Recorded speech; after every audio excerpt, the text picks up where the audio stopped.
ശ്രീറാം ഫിനാൻസിനെതിരെ എറണാകുളത്ത് വീണ്ടും പരാതി. തിരുവാണിയൂർ സ്വദേശി സാബു PV പേരിൽ സാബു അറിയാതെ 9 ലോണുകൾ.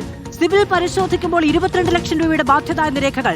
തൃപ്പൂണിത്തുറ ഹിൽ പാലസിന് സമീപമുള്ള ബ്രാഞ്ചിൽ പരാതി അറിയിച്ചപ്പോൾ സാങ്കേതിക പിഴവെന്ന് വിശദീകരണം.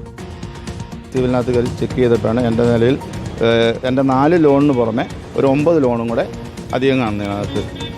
അതിന് ഞാൻ അവിടെ ഓഫീസിൽ ചെന്ന് അവരുമായിട്ട് സംസാരിച്ചപ്പോൾ അവരത് ശരിയാക്കി തരാം, സിവിലും കയറ്റി തരാം എന്നാണ് പറഞ്ഞിരിക്കുന്നത്.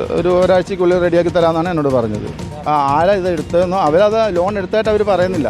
എന്തോ അവരുടെ സിസ്റ്റത്തിൽ എന്തോ ഒരു തകരാറാണെന്നാണ് അവർ പറയുന്നത്, അല്ലാണ്ട് ലോൺ എടുത്തായിട്ട് അവർ പറയുന്നില്ല. പക്ഷേ ആ ലോൺ എടുത്തത് അടച്ചിട്ടുമുണ്ട്, അതായത് അടയ്ക്കുന്നുമുണ്ട്. അപ്പോൾ പിന്നെ അത് ആരടയ്ക്കുന്നു എന്നുള്ളത് എനിക്കറിയില്ല. അവർ ഏകദേശം ഒരു 24 ലക്ഷം രൂപയോളം എൻ്റെ ഇങ്ങനെ ലോൺ എടുത്തിട്ടുണ്ട്. രാംഷാ CP വിവരങ്ങളുമായി ചേരുകയാണ്. രാംഷാ, ഈ ശ്രീറാം ഫിനാൻസിന്റെ സാങ്കേതിക പ്രശ്നങ്ങളുടെ ഒരു നിവൃത്തിയുമില്ലല്ലോ. ഈ 14 ജില്ലകളും അവർക്ക് സാങ്കേതിക പ്രശ്നമാണ്. ആ സാങ്കേതിക പ്രശ്നം ഉള്ളിടത്തെല്ലാം സാധാരണക്കാരായ മനുഷ്യർക്ക് ലക്ഷങ്ങളുടെ ബാധ്യതയും ഉണ്ടാക്കി വെച്ചിട്ടുണ്ട്. തീർച്ചയായും അത് തന്നെയാണ്. വലിയ ബാധ്യതയാണ് ഈ കസ്റ്റമേഴ്സിന്. അതായത് ഈ ശ്രീറാം ഫിനാൻസുമായി എപ്പോഴെങ്കിലും ഒരു ധനകാര്യ ഇടപാടിൽ ബന്ധപ്പെട്ട ആളുകൾക്ക് ഇപ്പോൾ ഉണ്ടായിരിക്കുന്നതെന്നാണ്. അവർ പോലും അറിയാതെ വലിയ തുകയുടെ ലോണുകളാണ് ഇവരുടെ പേരിൽ ഇപ്പോൾ ഉള്ളത് എന്നതാണ് നമുക്ക് മനസ്സിലാക്കാൻ കഴിയുന്നത്. തിരുവാണിയൂർ സ്വദേശിയായ സാബു PV ആണ് ഇപ്പോൾ നമ്മളോട് സംസാരിച്ചത്. അദ്ദേഹത്തിന്റെ പേരിൽ 20 ലക്ഷത്തിലധികം 24 ലക്ഷത്തോളം രൂപയുടെ ബാധ്യതയാണ് ഇപ്പോൾ ഉള്ളത്. അദ്ദേഹത്തിന് ആ ഫിനാൻസുമായി ബന്ധപ്പെട്ട് 4 ലോണുകൾ വേറെയുണ്ട്. അതായത് അദ്ദേഹം ഒരു വാഹന വായ്പയ്ക്ക് വേണ്ടി 4 വാഹനങ്ങളുടെ വായ്പ അദ്ദേഹത്തിന് നിലവിൽ അവിടെയുണ്ട്. അത് കൃത്യമായി അടക്കുകയും ചെയ്യുന്നതാണ്.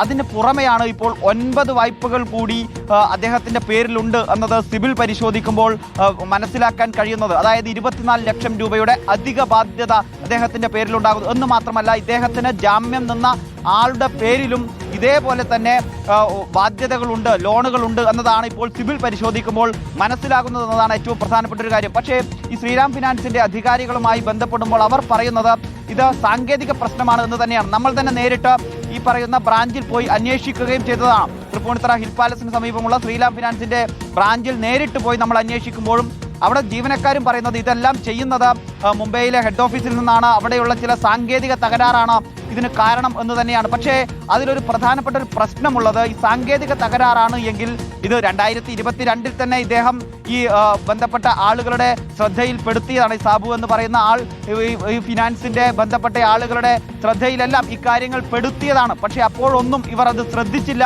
എന്ന് മാത്രമല്ല, ഇങ്ങനെ മറ്റു 9 ലോണുകൾ കൂടി അദ്ദേഹത്തിന്റെ പേരിൽ അധികമായി വരികയും ചെയ്യുന്നു എന്നതാണ്.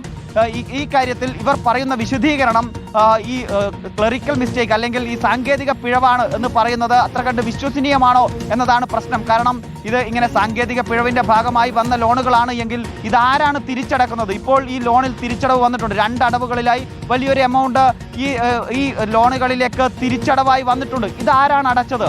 അങ്ങനെ ക്ലറിക്കൽ മിസ്റ്റേക്കിന്റെ ഭാഗമായി അല്ലെങ്കിൽ സാങ്കേതിക പിഴവിന്റെ ഭാഗമായി വന്ന ഒരു ലോൺ ആയിരുന്നുവെങ്കിൽ അതിലേക്ക് തിരിച്ചടവ് വരില്ലല്ലോ. പക്ഷെ അങ്ങനെ അതിലേക്ക് തിരിച്ചടവ് വന്നിട്ടുണ്ട് എന്നതാണ് ഏറ്റവും പ്രധാനപ്പെട്ട ഒരു കാര്യം. മറ്റൊന്ന്, നമ്മൾ ഇവരോട് സംസാരിക്കുമ്പോൾ, ഈ ബ്രാഞ്ചിൽ പോയി സംസാരിക്കുമ്പോൾ ഇവർ പറയുന്നത് ഇവർ ഇത് റിമൂവ് ചെയ്ത് കൊടുക്കുന്നു എന്നതാണ്. അതായത് ഇവരുടെ സിവിൽ സ്കോറിൽ വന്നിട്ടുള്ള ഈ എൻട്രികൾ ഇവർ റിമൂവ് ചെയ്ത് കൊടുക്കും എന്നതാണ് ഇവർ പറയുന്നത്. അതുകൊണ്ട് തന്നെ ഇവരുടെ സിവിൽ സ്കോറിനെ ബാധിക്കില്ല എന്നതാണ്. പക്ഷേ ഇപ്പോൾ തന്നെ ഈ സാധാരണക്കാരായ മനുഷ്യരുടെ സിവിൽ സ്കോറുകൾ വലിയ നിലയിൽ ഇടിഞ്ഞിട്ടുണ്ട്. നമ്മളോടിപ്പോൾ സംസാരിച്ച അദ്ദേഹത്തിന്റെ ഉൾപ്പെടെ 720 ഉണ്ടായിരുന്ന സിവിൽ സ്കോർ ഇടിഞ്ഞ് 640 എത്തുന്ന സാഹചര്യമാണുള്ളത്. അതായത് മറ്റൊരു സ്ഥാപനത്തിൽ പോയി ഇപ്പോൾ തട്ടിപ്പിന്റെ കൂടുതൽ വാർത്തകളാണ് വരുന്നത്. ഓരോ മനുഷ്യരും ഈ ബാങ്കുമായി എപ്പോഴെങ്കിലും ബന്ധപ്പെട്ടിട്ടുള്ള ഓരോരുത്തർക്കും ലക്ഷങ്ങളുടെ ബാധ്യത ഉണ്ടാക്കുന്ന ഡോക്യുമെന്റുകൾ അത് വീണ്ടും മറ്റു ലോണുകൾക്ക് ഉപയോഗിച്ച് 9 ലോണാണ് ഈ പറഞ്ഞ മനുഷ്യന്റെ പേരിൽ എടുത്തിരിക്കുന്നത് എന്നാണ്. 23 ലക്ഷം രൂപയുടെ ബാധ്യത ഉണ്ടാകുന്ന സാഹചര്യമാണ് ഉണ്ടാകുന്നത്. അതുകൊണ്ട് അവനവന്റെ സിവിൽ സ്കോർ പരിശോധിച്ച് എവിടെയെങ്കിലും വായ്പകൾ ഉണ്ടെങ്കിൽ അതുമായി ബന്ധപ്പെട്ട നിയമ നടപടികളുമായി മുന്നോട്ട് പോകേണ്ടുന്ന സാഹചര്യം ഓരോ ഉപഭോക്താക്കൾക്കും ഉണ്ടാവുകയാണ്.